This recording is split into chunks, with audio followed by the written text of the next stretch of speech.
Welcome to the Teaching Football Podcast. I'm your host, Mike Debates. Thank you for watching and sharing with your family and friends. And remember to hit the like and subscribe button at the end of this video. In this episode, we are going to talk about coaching trees.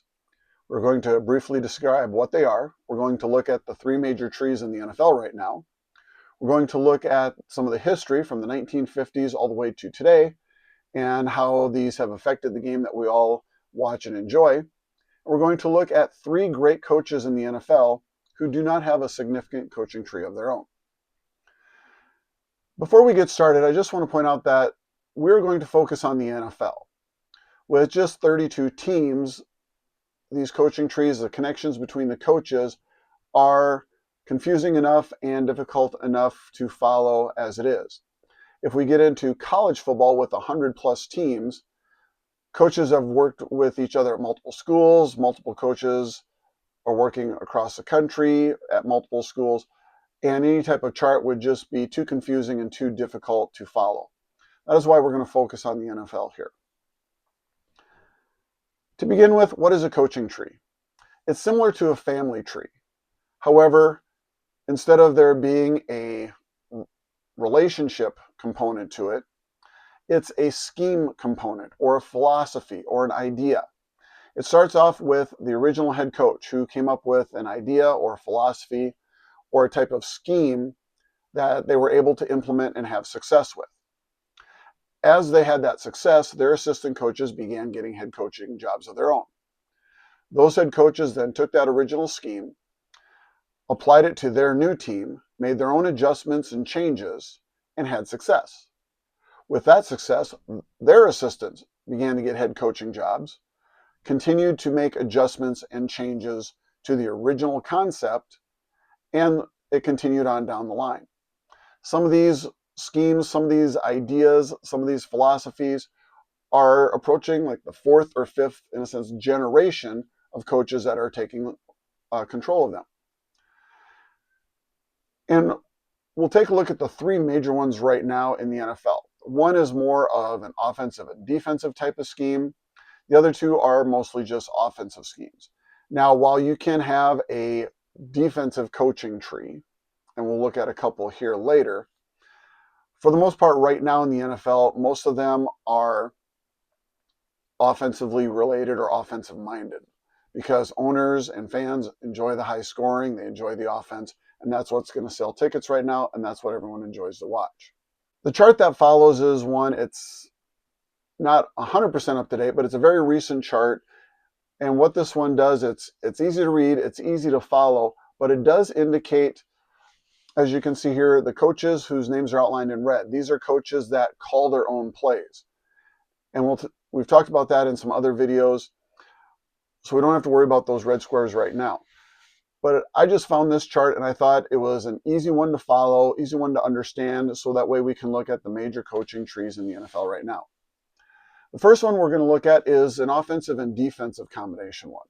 And it's one under head coach Bill Parcells. He was a head coach of the Giants in the 80s, won 2 Super Bowls there, and in the 90s was head coach of the Patriots and the Cowboys. His scheme, his philosophy was more of a balance. A 3-4 defense that's physical, big-bodied players, especially the defensive line and the linebackers, to control the line of scrimmage. His offensive philosophy was similar. Big-bodied offensive linemen, big running backs, pound the ball at you, and in a sense, beat you into submission with a complementary passing game. He has had his success, and some of his assistants have had success that continues on to this day. As you can see on the chart, Bill Belichick is one of his assistants. Belichick was actually the defensive coordinator for those Giants teams, and Belichick has obviously had success with 6 Super Bowls. Another head coach is Sean Payton, current head coach of the Denver Broncos, who took the New Orleans Saints to a Super Bowl victory. A couple other people who have been head coaches, Josh McDaniels, who's the current New England offensive coordinator. He's had 2 stints as a head coach. Hasn't had a lot of success, but he comes along that same tree. Brian Daboll, who was the head coach of the Giants. He's now the offensive coordinator for the Tennessee Titans. He comes from that same philosophy. Todd Monken, who is just named the new head coach of the Cleveland Browns, also falls under this tree and has his own branch. On the other side of this chart, you have Don Coryell, who was head coach in the 70s and the 80s. Best known as a coach for the Chargers in the 80s with the Air Coryell offense, which was one of the higher scoring offenses in the NFL. His offensive scheme was based on timing and numbering of routes, which many teams still use today. Some of his coaches that he worked with were Joe Gibbs, who was head coach of the Washington Redskins in the 1980s and early 90s and won 3 Super Bowls. You have Norv Turner, who was an offensive coordinator for the Cowboys in the 90s when they were winning their Super Bowls and became a head coach for both the Chargers and Washington Redskins. Jason Garrett, who played for the Cowboys, was head coach of the Cowboys, and worked for NBC, used that same scheme. Shane Steichen, the current head coach of the Indianapolis Colts. Brian Schottenheimer, the current head coach of the Dallas Cowboys. And Kellen Moore, who just a couple years ago won the Super Bowl as the offensive coordinator for the Philadelphia Eagles. He's now the head coach at New Orleans. They'll use that offensive philosophy, which is an attacking downfield philosophy, numbering the routes, and oftentimes looking to throw a deep ball first as opposed to throwing shorter underneath routes. In the middle, you have what's known as the West Coach coaching tree, from head coach Bill Walsh, who developed it in Cincinnati in the 1970s, and basically perfected it and applied it to the NFL with San Francisco in the 80s with his 3 Super Bowl victories. West Coast offense is more of a horizontal offense where it stretches the defense from sideline to sideline and oftentimes uses short passes to the wide receivers and tight ends as a portion or an extension of the running game. And this offensive philosophy, this scheme, has percolated through the NFL, and as you can see, a bunch of different coaches use it. Mike Holmgren won a Super Bowl with Green Bay and also took Seattle to a Super Bowl using it. He had assistants John Gruden and Andy Reid. Andy Reid, current head coach of the Chiefs, was also head coach of the Philadelphia Eagles, took Philadelphia to 1 Super Bowl, and then has had his success with Patrick Mahomes and the Chiefs. John Gruden won a Super Bowl in Tampa. You have Mike Shanahan, who falls under this tree, who had his own success, 2 Super Bowl wins in Denver. We'll talk more about him later. Gary Kubiak, who was offensive coordinator for Shanahan, head coach of the Texans, head coach of the Broncos when they won Super Bowl 50. Kyle Shanahan, current head coach of the 49ers. Sean McVay, current head coach of the Rams. Matt LaFleur of the Green Bay Packers. Mike McDaniel, who was just the Dolphins head coach, was fired and now is the offensive coordinator for the Los Angeles Chargers. Kevin O'Connell, the head coach of the Vikings. Zach Taylor, head coach of the Cincinnati Bengals. You have Liam Cohen, head coach of the Jacksonville Jaguars. Dave Canales, head coach of Carolina Panthers. And Clint Kubiak, who was just named the new head coach of the Raiders. So this is an extensive tree, and we'll get into it a little bit more as we go through. But before we continue, I just want to say that as we get into the history of these coaching trees, this is just my personal opinion. It has nothing to do with any other charts or graphs. These are just coaching staffs that I felt had success and affected the history of the game and changed the game. So as we go through, the first coaching tree that we're going to look at is going back to the 1950s. Cleveland Browns head coach Paul Brown, who the team is named after. He was an incredibly innovative coach for his time. Consistently had his team huddle up. He actually tried to use speakers in the quarterback's helmet in the 1950s and 60s to call the plays. Quarterbacks would often talk about how they would get half of the play call and then they would pick up the local radio station playing whatever song. But Brown was an innovator, and he changed and challenged concepts of the NFL at the time. Had a passing offense and really tried to get the ball down the field and attack defenses in a variety of ways. He had a falling out with the ownership in Cleveland and moved down to Cincinnati and started his own team, which became the Cincinnati Bengals. Some of his assistants that he had while he was coaching in both Cleveland and Cincinnati were Weeb Ewbank, head coach of the Jets, who won Super Bowl III, Bill Walsh, who we'll talk about more in a minute, Lou Saban, who coached on several different NFL teams, and Don Shula, winningest coach in NFL history with the Miami Dolphins. But all of these coaches had success under Paul Brown and used his ideas and his innovations on their own teams. Don Shula, in fact, took it another step. He said, learn from everyone, but copy no one. Shula's teams in the 70s, which won a couple of Super Bowls, have the only undefeated season. He coached the Colts to another Super Bowl where they lost. He coached the Dolphins to another Super Bowl where they lost before he had his success. But those teams of the 70s were run-first teams, great running backs. In fact, they had Larry Zonka, the only player in NFL history to get an unnecessary roughness penalty while running with the football. But in the 80s, when he got quarterback Dan Marino, he changed his offense to more of a spread offense where they were throwing the ball all over the field. Dan Marino set multiple passing records that helped bring the NFL into the passing league that it is known as today. But the first assistant we're going to talk about is Bill Walsh. Walsh was an offensive assistant under Paul Brown in Cincinnati. And through a variety of circumstances, their starting quarterback got hurt, and they had to go with a quarterback who didn't have a strong arm and wasn't a great quarterback. He was a good quarterback, but not great. Walsh's offense took advantage of that quarterback's skill, his ability to read the defense and get the ball out quickly. And that quarterback had timing, where he could drop back, set his feet, throw the ball quickly, and knew where the receivers were going to be. That was what became the West Coast offense. It was perfected in San Francisco in the 80s with quarterback Joe Montana. While in San Francisco, Bill Walsh's coaching tree had quite a bit of success. He had Mike Holmgren, who, as I mentioned before, took the Green Bay Packers to a Super Bowl, won one, lost another one, took Seattle to a Super Bowl, and had success, and has a number of coaches who had success in their own right. Sam Wyche, who was also an assistant in San Francisco, eventually became the head coach of the Cincinnati Bengals. And when Bill Walsh won his last Super Bowl, it was by defeating Sam Wyche and those Cincinnati Bengals. George Seifert was the defensive coordinator for Walsh during most of his run in the 1980s, took over for Walsh when he stepped down after the last Super Bowl win, and he continued that legacy and kept that offense in play. Dennis Green, who became an assistant under Walsh, eventually was best known as a head coach in Minnesota and Arizona.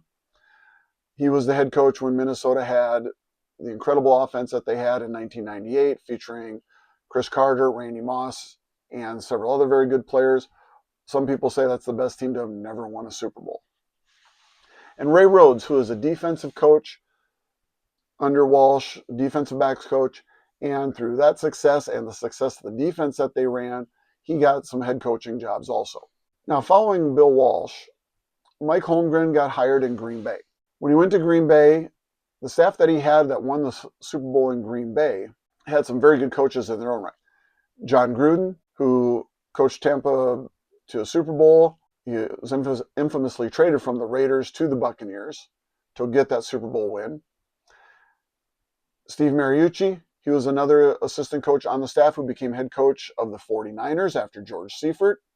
And Andy Reid, who left Green Bay to take the head coaching job in Philadelphia, where he had success there before moving on to Kansas City. Andy Reid has his 3 Super Bowl victories. John Gruden has 1. And unfortunately for Steve Mariucci, he never did get to a Super Bowl because he had to go through Mike Holmgren and the Packers, Andy Reid and the Eagles, and John Gruden and the Tampa Bay Buccaneers. So while Mariucci did have success, he was not able to get to that elusive Super Bowl because of the coaches that he had to coach against. The next branch of the West Coast offense that we're looking at is the Mike Shanahan tree. Shanahan took over as offensive coordinator in San Francisco when Mike Holmgren went to Green Bay. Shanahan was the offensive coordinator in Denver, left to become the head coach of the Raiders, was fired there, and then ended up in San Francisco. Shanahan took the West Coast offense to a little bit of a different level. He employed more of an I-back and zone running scheme that emphasized a bootleg concept where you fake the run one way, the quarterback comes around the opposite direction to throw the pass. Shanahan's offense also changed from more of a man-blocking scheme or a gap-blocking scheme to more of a zone scheme. He has obviously had success with 2 Super Bowl wins. He also ended up as a coach in Washington. And his coaching tree has had a significant effect and continues to have an effect on the NFL today. Gary Kubiak, who was drafted in the same draft as John Elway and was Elway's backup quarterback, became the offensive coordinator under Shanahan during those Denver teams of the 90s. That led him to being the head coach for the Houston Texans. And Kubiak eventually came back and became the head coach of the Denver Broncos that won them Super Bowl 50. Anthony Lynn was a former player under Shanahan who became head coach of both the Chargers and the Buffalo Bills and employed this offense also. Raheem Morris, you're going to see Raheem Morris's name tied to a couple of these coaching trees. He was a defensive coach on Shanahan's staff and ended up coaching with Shanahan also in Washington, and he's had a couple of different head coaching jobs also. Kyle Shanahan, Mike's son, who worked as an offensive coordinator under Mike before getting the head coaching job in San Francisco. Sean McVay, current head coach of the Rams, has a Super Bowl win there, and many of his assistants have had success. Matt LaFleur, the current head coach in Green Bay, and Mike McDaniel, who was mentioned previously, was the head coach of the Miami Dolphins and is now the offensive coordinator for the Los Angeles Chargers. But this coaching trend of Mike Shanahan was very significant. When they were in Washington, about 2011 to 2013, most of the staff was together. Mike Shanahan was the head coach. Kyle was the offensive coordinator. Sean McVay was the tight ends coach. Matt LaFleur was the quarterbacks coach, and Mike McDaniel was the wide receivers coach. Arguably one of the greatest offensive coaching staff talents that was ever assembled. I mean, right here you have 3 current head coaches, one who just lost a head coaching job in Mike McDaniel, all working on the same offensive staff together in Washington. It was really a great staff. Moving on to Sean McVay, who with his own success, 2 Super Bowl appearances with the Rams, losing one to the Patriots and beating the Bengals in one, his coaching tree is developing and is definitely having success.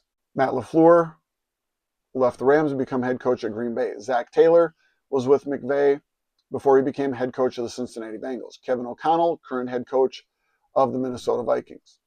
Liam Cohen, who this fall will be starting his second season as head coach of the Jacksonville Jaguars. And Mike LaFleur, who will this fall be starting his first season as the head coach of the Arizona Cardinals. You have Raheem Morris, who was the head coach of the Atlanta Falcons. He was recently let go and is now back in San Francisco with Kyle Shanahan as their defensive coordinator. And Brandon Staley, who was the defensive coordinator with Sean McVay with the Rams. Staley became the head coach of the Chargers, was fired there, and now he is the defensive coordinator for the New Orleans Saints. So while this tree hasn't had a lot of success yet, all of these coaches are still very young. So far, LaFleur, Taylor, O'Connell, and Cohen have had quite a bit of success, a lot of offensive success. Mike LaFleur, we'll see what he can do with the Cardinals. And Morris and Staley, they didn't quite have the head coaching success that they did as defensive coordinators, but they're back in their element as defensive coordinators now. We'll see what they can do. Staley is still relatively young. He might get another shot at being a head coach. Moving on from Sean McVay, we're going to look at another coaching tree. This eventually will lead us to Don Coryell, but Sid Gilman was head coach in the 60s and 70s, most significantly with the Chargers. He developed an offensive system that Coryell took to another level, but it was a timing system, had numbered routes, and attacked the defense downfield first before looking underneath. Most other passing systems look short first to give the receivers time to get downfield before they threw the deep ball. Gilman flipped that, where they attacked downfield first and then worked their way back towards the line of scrimmage. Some of his significant coaches were Don Coryell, head coach of the Chargers, and we'll talk more about Don in a moment. Al Davis, former owner of the Raiders, who was a coach for a while before he became owner. Chuck Noll, who eventually became the head coach of the Steelers in the 70s and led them to 4 Super Bowls. And Bum Phillips, who was a head coach of the Houston Oilers in the 70s and into the 80s, who was a great personality. And Bum was a very good coach. Unfortunately, he had to get through the Raiders and the Steelers and the Dolphins in the 70s. Bum Phillips said, "How do you win? You win by getting average players to play good and good players to play great. That's how you win." His teams were quite possibly the least talented of those AFC teams in the 70s, with the Steelers and the Dolphins and the Raiders.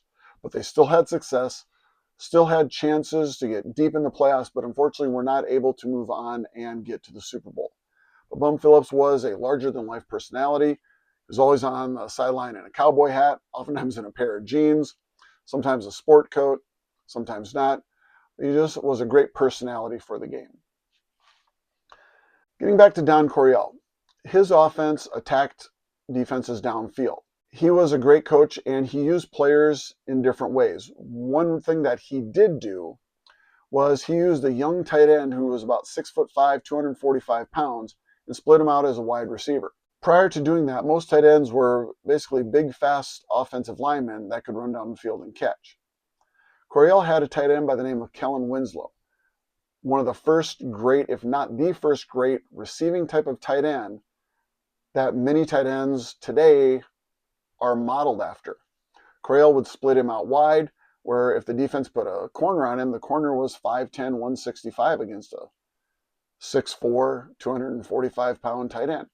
They put a linebacker out on him. The linebacker couldn't run or keep up with Winslow. So Coryell used that offensive chess piece, moved him around the field, and was able to attack defenses in a variety of ways. And he had help with a great set of assistants. John Madden, yes, that John Madden, who went from college football player to NFL player. His career was cut short by an injury.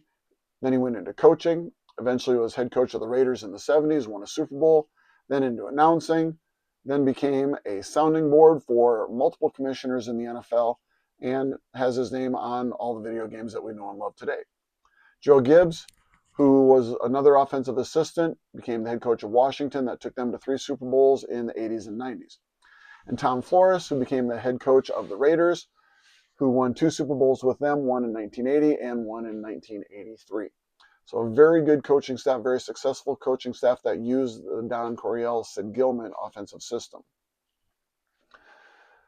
Looking at more of a defensive system, Chuck Noll of the Pittsburgh Steelers. He had kind of the Bill Parcells type of idea where you have a physical running game, a good strong defense, and you attack the opposing defense downfield with long passes. But his teams were known for running the ball, but especially the defense, the steel curtain defense of the 70s.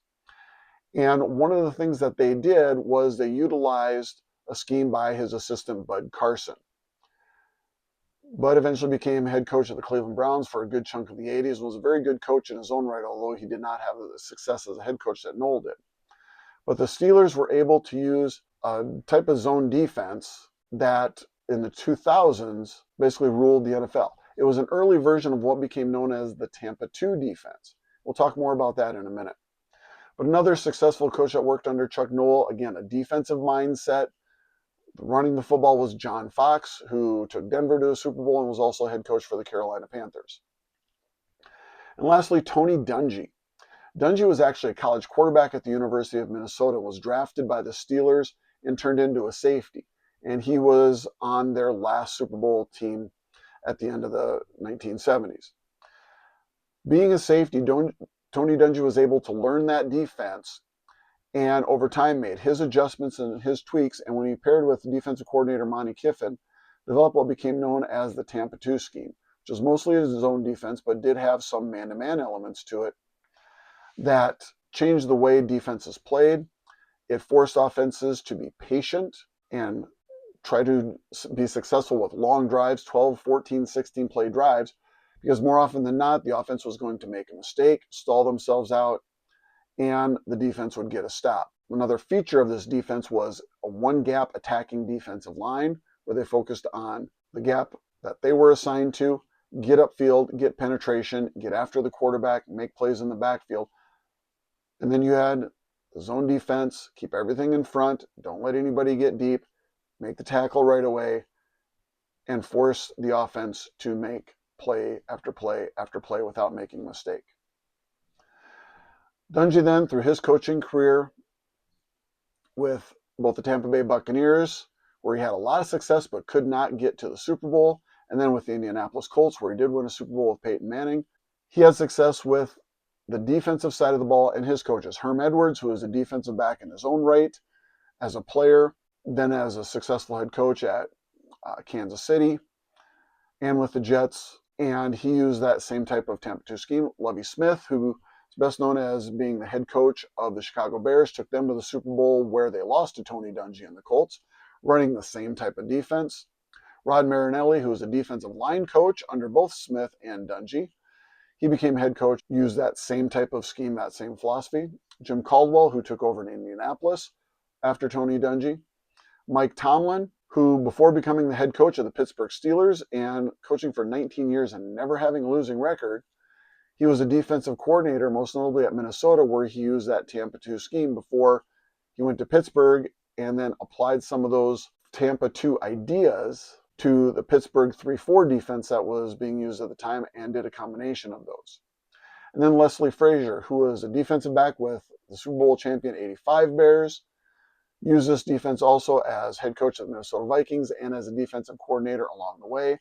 Frazier has 3 Super Bowl rings, most recently as a member of the staff of the Seattle Seahawks. And the next coaching tree that we'll look at Bill Parcells again. We'll get more in depth here. Parcells, with his physical defense, physical offense, eat the clock, and reduce the time of the game, fewer possessions, making your opponent be more precise, had his success. Defensive coordinator Bill Belichick, that he had with him in the 80s, became a success in his own right, obviously, with 6 Super Bowl wins. Tom Coughlin, who was on multiple staffs of Bill Parcells, he became head coach of the Jaguars and then of the New York Giants. He has 2 Super Bowl wins, both over Bill Belichick. Also, he had one of the wins that prevented the Patriots from having an undefeated Super Bowl champion season. And then Sean Payton, as mentioned before, head coach of the Denver Broncos currently, and former head coach of the New Orleans Saints. They all featured physical run games, try to attack the defense. Sean Payton's passing offense is a little bit more open and aggressive than what Coughlin and Belichick had, but same type of philosophy, same type of attacking nature. Now we're going to look at 3 great NFL coaches that do not have a significant coaching tree of their own. And we've mentioned 2 of them already. But the first one was Vince Lombardi, the great Vince Lombardi. Head coach of the Green Bay Packers. The trophy is named after him. And there's no question that Lombardi was a great coach. But he did not have a significant coaching tree. None of his assistants had anywhere near his success, and none of them were influential on the game like these other coaching trees that we looked at. The next coach was Don Shula, winningest coach in NFL history, only coach to have a perfect season. None of his assistants either had that type of success that he had. While some of them did have some success, most of them only lasted a few years at whatever coaching job they had as a head coach before they ended up back as position coaches or coordinators. And the third great coach that doesn't have a very successful coaching tree is actually Bill Belichick. Most of Belichick's assistants have not had anywhere near the success that he has had in New England. And not even his New England success. Some of his coaches haven't been able to last more than a couple years at any of their jobs. Josh McDaniel, who I think is one of the best offensive coordinators in the NFL since the year 2000, has had 2 head coaching jobs. Once with the Raiders, once with the Broncos. He did not make it through the second season with either one of them. Matt Patricia, Romeo Crennel. These are all former Belichick assistants who have not had any significant success and have not really influenced the game as head coaches like Belichick has. Belichick's probably most successful assistant was Bill O'Brien, who became head coach of the Houston Texans and did have some playoff success with them. But he was only there about 5 or 6 years, I believe, maybe a little bit longer, before he ended up getting fired and moving on. So while Lombardi, Shula, and Belichick, probably 3 of the greatest coaches in NFL history, and arguably you could say any one of them is the greatest coach in NFL history, their success is not translated to their assistants, such as the way Bill Walsh's did, where he has multiple assistants that have taken his West Coast offense scheme that is now spread out throughout the NFL. So when you're watching games this fall, and they're talking about the West Coast offense or coaching trees or tying all these coaches together like Kyle Shanahan and Sean McVay and Liam Cohen and Mike McDaniel and all these different coaches that work together, keep these trees in mind. These coaches are all using similar or successful type of schemes. Clint Kubiak, the new head coach of the Raiders, was specifically hired by Seattle's head coach Mike Macdonald. McDonald, after his first year at Seattle, fired his offensive coordinator, and what he wanted was the most difficult offense for him to defend against. That was that West Coast offense. He brought Clint Kubiak from San Francisco. Kubiak came to the Seahawks, got a Super Bowl ring, and now is going to be the head coach of the Las Vegas Raiders. So we'll see how these coaching trees change and adapt. But the defenses may be catching up. We might start to see some defensive schemes that start spreading out through the NFL. Vic Fangio, who was briefly head coach of the Denver Broncos. Most recently, he's the defensive coordinator of the Philadelphia Eagles. He's a longtime NFL assistant, defensive coach, defensive coordinator. His scheme, which features quarter coverage, which defensive backs each cover a deep quarter of the field, forcing everything underneath, and the adjustments to his schemes are starting to take over the NFL defensively. So that might be a scheme or a coaching tree that we see that starts to spread on the other side of the ball throughout the next few years in the NFL. Same way that the Tampa 2 scheme did following Tony Dungy and his assistants. Eventually the offenses might catch up, where now the Tampa 2 team isn't as prevalent as it used to be, but it's the natural evolution of the game, natural changes in the game, and we'll see what happens here in the next few years. This has been the Teaching Football Podcast. I am your host, Mike Debates. Thank you for watching. Remember to hit that like and subscribe button, and we'll see you on our next episode.